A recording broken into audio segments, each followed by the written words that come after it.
मित्रों, इस क्लास में हम बात करने वाले हैं बीएसटीसी 2023 कट ऑफ।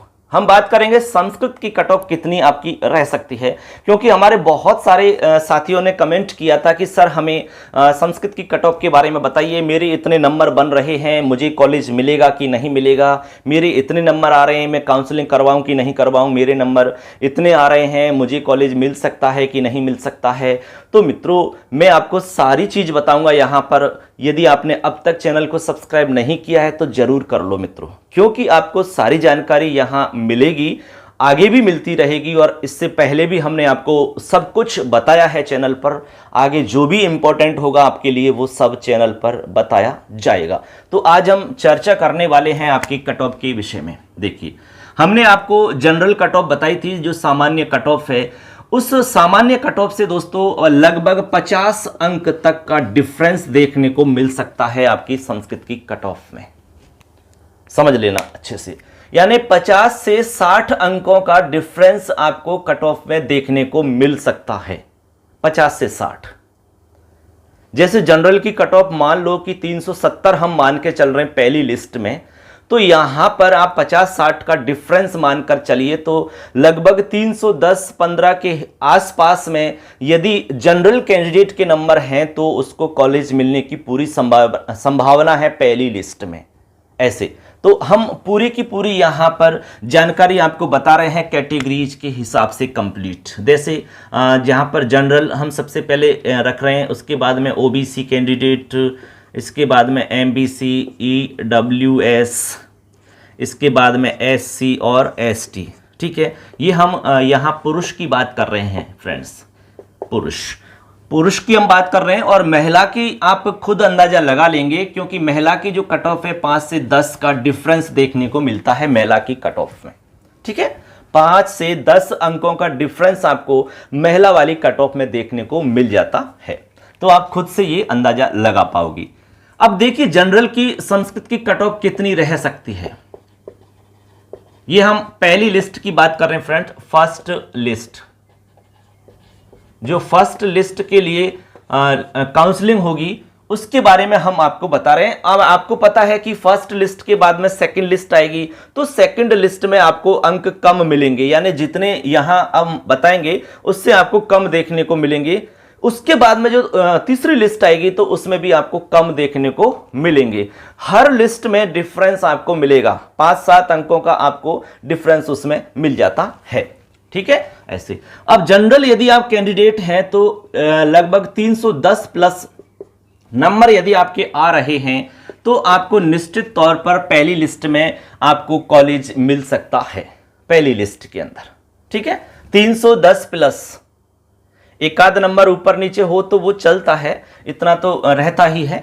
इसके बाद में ओबीसी कैंडिडेट हैं आप, तो ओबीसी कैंडिडेट के लगभग 300 प्लस यदि नंबर हैं आपके, 300 प्लस, तो पूरी संभावना है कि आपको कॉलेज मिलेगा। अब कहां मिलेगा ये तो कह नहीं सकते।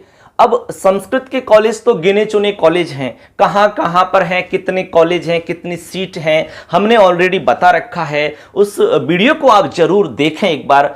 यदि नहीं देखा है तो उस वीडियो का लिंक मैं डिस्क्रिप्शन में दे दूंगा, वहां से उसको प्ले करके जरूर उसको देखें एक बार। ठीक है ना, ऐसे।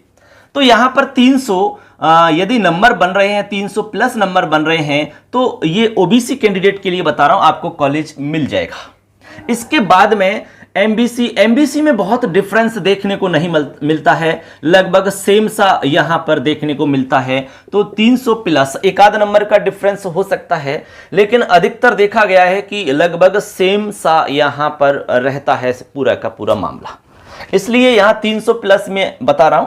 यदि 300 प्लस एमबीसी ओबीसी दोनों कैंडिडेट के लिए है तो आपको कॉलेज मिलने की पूरी संभावना है संस्कृत के अंदर, ऐसे। ठीक है, इसके बाद में हम ईडब्ल्यूएस की बात करें तो ईडब्ल्यूएस के अंदर थोड़ा सा डिफरेंस आपको मिलता है 5-7 अंकों का। तो 295 प्लस नंबर आपके हैं तो निश्चित तौर पर आपको कॉलेज मिल सकता है बच्चों, हम संस्कृत स्टूडेंट के लिए बता रहे हैं, ऐसे। इसके बाद में एससी के आप कैंडिडेट हैं तो एससी के कैंडिडेट के लिए 290 प्लस यदि आपके नंबर आ रहे हैं तो निश्चित रूप से पहली लिस्ट में आपको कॉलेज अलॉट हो सकता है। ठीक है, ऐसे। इसके बाद में एसटी की हम बात करें तो 280 प्लस यदि आपके अंक बन रहे हैं तो निश्चित रूप से आपको काउंसलिंग करवानी है और ऑल राजस्थान का ऑप्शन जरूर भरना है आपको। इस बात को आप जरूर से ध्यान रखना, ऑल राजस्थान वाला जो आपका ऑप्शन आता है वो जरूर से जरूर आपको फिल करना है। यानी जितनी भी कॉलेज हैं उन सारी कॉलेजों को आप अपनी चॉइस के हिसाब से 1 2 3 4 जैसे भी हैं आप सारी कॉलेज भर देंगे। उसके बाद में लास्ट ऑप्शन एक और आता है ऑल राजस्थान का, यानी कि पूरे राजस्थान में कहीं भी आपको कॉलेज मिल जाए ऐसा ऑप्शन आपको जरूर से फिल करना है। ठीक है, चाहे आप जनरल से हैं या संस्कृत से आप कर रहे हैं, निश्चित रूप से दोनों को ये ऑप्शन चयन करना चाहिए। ठीक है, आप उस चक्कर में मत रहना कि यार मैंने तो 10 कॉलेज भर दिए मेरा नंबर तो आ जाएगा, इस भरोसे में आपको नहीं रहना है। क्योंकि भरने में लग क्या रहा है आपका, जब आपको बीएसटीसी करनी ही है तो फिर वो ऑप्शन आपको जरूर ऑप्शन को चयन करना होगा। ठीक है मित्रों, तो अब आप समझ गए होंगे कि कितने नंबर तक यहां पहली लिस्ट में आपको कॉलेज मिल सकता है। अब यहां महिलाओं की बात आती है तो आप 5 से 10 का डिफरेंस करके अंदाजा लगा सकते हैं, यानी 5 से 10 का डिफरेंस महिलाओं की कट ऑफ में देखने को मिल सकता है। ऐसे तो आप समझ गए होंगे कि कितनी कट ऑफ आपकी जा सकती है। अब शायद आपके जो बहुत सारे प्रश्न हो रहे थे नंबर को लेकर के, वो सारा कुछ मामला अब क्लियर हो जाना चाहिए। ठीक है, अब आप जैसे बहुत सारे बच्चे कह रहे हैं कि सर हमारे 350 नंबर आ रहे हैं, 360 नंबर आ रहे हैं, कोई कह रहा है मेरे 380 नंबर आ रहे हैं, तो 100% आपको कॉलेज मिल जाएगा और आपके जो स्टार्टिंग की चॉइस है 4-5 उनमें से आपको मिल जाएगा। ठीक है, अब आपको पता है कि संस्कृत के स्टूडेंट भी कम होते हैं और कॉलेज भी इसमें कम है, सीट भी कम है, तो कट ऑफ भी कम रहेगी। क्योंकि इस बार का जो पेपर है वो थोड़ा सा पेपर बढ़िया तरीका का पेपर था, तो इस बार ये लग रहा है पूरी संभावना है, जो एनालिसिस किया है बच्चों के अंकों के आधार पर, पेपर के आधार पर, तो ये ऐसा लग रहा है कि इस बार जो कट ऑफ रहेगी वो विगत वर्षों से कट ऑफ कम रहेगी, चाहे वो जनरल की हो चाहे वो संस्कृत की हो। तो निश्चित रूप से आपको काउंसलिंग करवानी है। तो अब यहां तक आप समझ गए, लेकिन इसमें एक प्रश्न और पूछा जा रहा था कि सर कितने नंबर तक हम काउंसलिंग करवा लें। तो अब देखिए संस्कृत स्टूडेंट की हम बात कर रहे हैं, तो आप 200 तक यदि नंबर है, 200 प्लस नंबर आ रहे हैं, तो मैं तो ये कहूंगा कि 100% आप काउंसलिंग करवाइए, कोई भी प्रॉब्लम नहीं है। 100% आपको काउंसलिंग करवानी है। ठीक है, जैसे मान लो किसी के 210 हैं, एक स्टूडेंट ने पूछा कि सर मेरे 216 नंबर हैं, बहुत मतलब परेशान हो रहा था बेचारा, बहुत दुखी हो रहा था। लेकिन कोई बात नहीं है, इतनी दुखी होने की, परेशान होने की, टेंशन होने की आवश्यकता नहीं है।